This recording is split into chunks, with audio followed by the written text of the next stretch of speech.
On August 12, 1985, Japan Airlines Flight 123 departed from Tokyo Haneda Airport. 12 minutes after takeoff, an explosion is observed, and the pilots begin losing control of the aircraft. Within the hour, Flight 123 disappears from the radar. The next day, the wreckage of Flight 123 was found on the side of a mountain, with only 4 survivors and 520 casualties, making it the worst single airplane crash not only in Japan, but in human history. Much criticism and controversy followed, with people pointing out how rescue teams were late to arrive, and how the pilots could have reacted differently to save more lives. This is the story of Japan Airlines Flight 123. On August 12, 1985, Japan Airlines Flight 123, a Boeing 747, lines up for takeoff at Tokyo Haneda Airport for its regular flight to Osaka, Japan's second largest city. The crew consisted of Captain Masami Takahama, who had 12,000 flight hours, of which almost 5,000 were on the 747. Co-pilot Yutaka Sasaki, with 4,000 flight hours, 2,500 with the 747. And flight engineer Hiroshi Fukuda, with 10,000 flight hours, 4,000 with the 747. In other words, they were very experienced pilots, with plenty of hours on the aircraft they would be piloting today. They took off at 6:12 p.m. and began ascending to 7,300 meters, or 24,000 feet. At 6:24, just as the flight was reaching its cruising altitude, an explosion is observed. Although no immediate malfunction is detected, the pilots send out a distress signal and request flight control to turn back to Haneda Airport. As they attempt to turn back, the captain notices the aircraft is banking too hard to the right, and orders the co-pilot to correct it.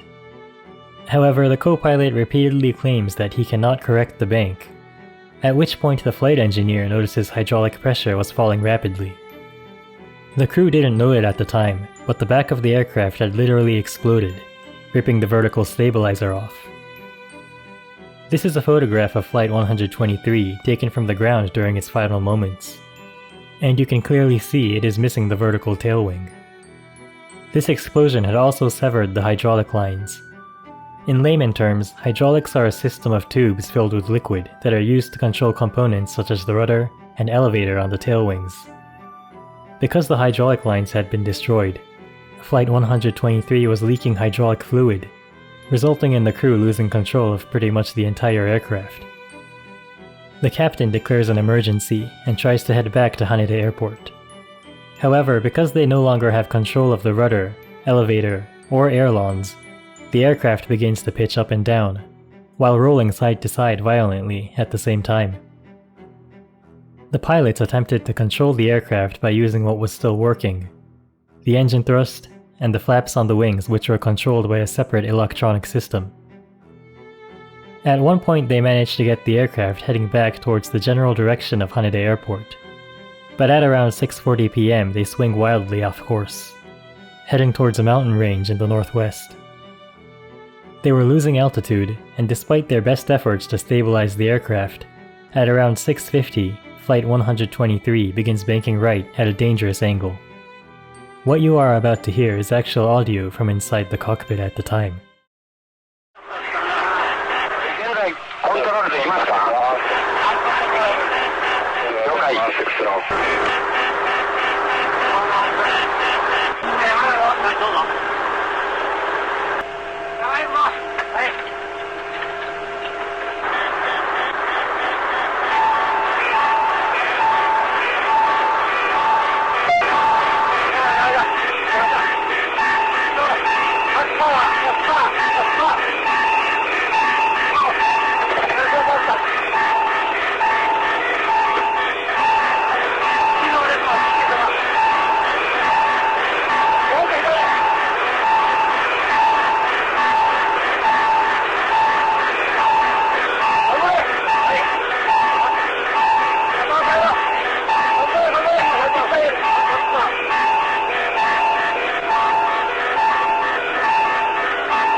At 6:54, Flight 123 crashes into the mountains somewhere to the northwest of Tokyo.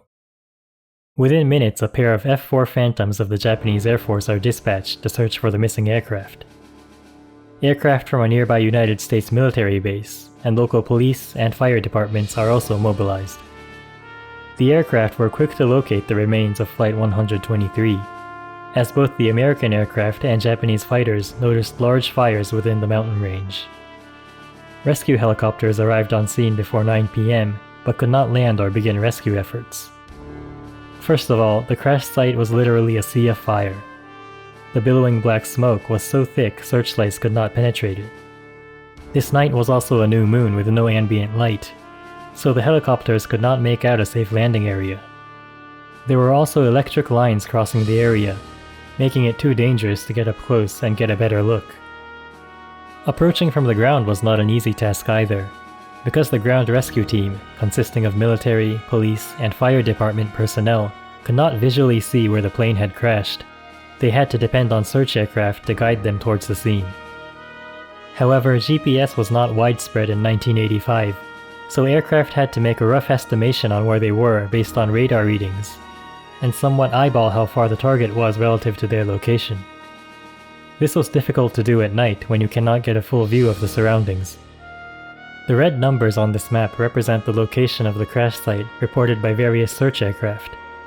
As you can see, the reports vary by over 5 kilometers or 3 miles. This area is a very thick forest, and traversing just a few kilometers takes hours. This discrepancy in location caused ground personnel to be delayed. It would be morning of the next day when rescue efforts could finally begin. By the time members of the military and fire department finally arrived, the crash site was utterly horrifying.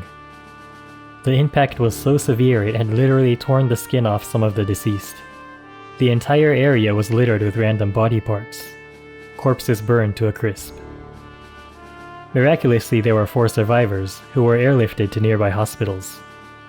One of them later claims that in the initial hours after the crash, "At first I could hear the moaning and cries of pain from many people, but their voices gradually died out throughout the night. Had the rescuers come earlier, more people may have been saved." An investigation to figure out the cause of the crash was conducted through a joint effort between Japan's Aircraft Accident Investigation Commission and the United States National Transportation Safety Board, as the aircraft was made by an American company, Boeing. The investigation revealed that the cause was a defective repair procedure on the aircraft's rear pressure bulkhead. In simple terms, the rear pressure bulkhead is a large plate of metal installed near the rear of an aircraft's fuselage to create a seal between the pressurized passenger cabin and the outside atmosphere. 7 years ago in 1978, this particular Boeing 747 had gone through a tail strike incident, in which the back of the airplane hit the runway when attempting to land. This tail strike caused damage to the aft of the aircraft, causing cracks in the rear pressure bulkhead. Boeing engineers would apply repairs, but their repairs did not conform with Boeing's manual. The correct procedure in this case would be to fix a single splice plate to both sides of the crack with 3 rows of rivets, as in the image above. However, in this case, the engineers used 2 separate splice plates, as in the image below, which put stress on the middle row of rivets. After many flights over the next 7 years, this middle row ruptured, which caused a rapid decompression, the explosion Flight 123 experienced that led to the hydraulic lines being severed and the vertical stabilizer being blown off. When the report came out, the Japanese public pointed fingers at Japan Airlines rather than Boeing. Some would claim Japan Airlines should be ultimately responsible for the faulty repairs to the bulkhead, as they inspected the repairs after the Boeing engineers had finished. But to be fair, it would be difficult to notice that the splice plate was not connected, as the portion it was separated was hidden underneath the bulkhead.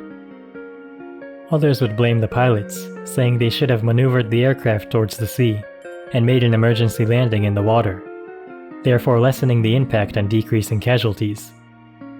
Japan Airlines would later test this hypothesis by having 4 teams of their best pilots use a simulator. It turns out on their first attempt, none of the 4 teams were able to make it to the sea. The time they managed to keep the aircraft afloat was actually less than that of the pilots of Flight 123. Only one team, after many attempts, could make it to the ocean, and even then they could not reach the ocean consistently, nor drop their airspeed enough to be considered a safe water landing. So if a team of the best pilots, who had the opportunity to rehearse the scenario multiple times, could not make it safely to the ocean, it was unrealistic to expect the crew of Flight 123 to be able to do so.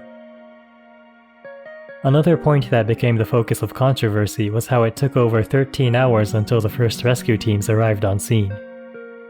Other than the aforementioned difficulty of pinpointing the exact location of the crash, it turns out there had been delays due to bureaucratic red tape and jurisdiction between various branches of government and military. For example, it took almost 2 hours from the crash for an official dispatch request to be sent from the government to the Air Force. This was because protocol at the time required an exact location to be determined before the government could send a request. It took another 2 hours until someone contacted the Army, as government officials were not aware separate requests had to be sent to both the Air Force and Army respectively. On the morning after the crash, an Air Force helicopter was just about to have personnel rappel down to the ground, but were ordered at the last minute to abort, as the Army would be taking over. But it would take over 2 hours for members of the Army to arrive on scene. An American lieutenant would later claim the US military had located the crash and were willing to drop personnel on scene mere hours after Flight 123 had disappeared from radar, but were never contacted by the Japanese government or military. The Japanese military would later respond to this comment, saying they requested the US military to be on standby while they assessed the situation. One of the survivors recalls she saw many helicopters and aircraft near the crash site on the night of the crash, but no one came to help until dawn. Although it is not certain, it can be assumed many lives could have been saved had rescue operations proceeded in a more efficient manner. As a result of this incident, the United States National Transportation Safety Board would issue new guidelines regarding the design of bulkheads and hydraulic systems. Boeing and other aircraft manufacturers would create reinforced bulkheads and dispersed hydraulic lines to decrease the possibility of them getting severed simultaneously.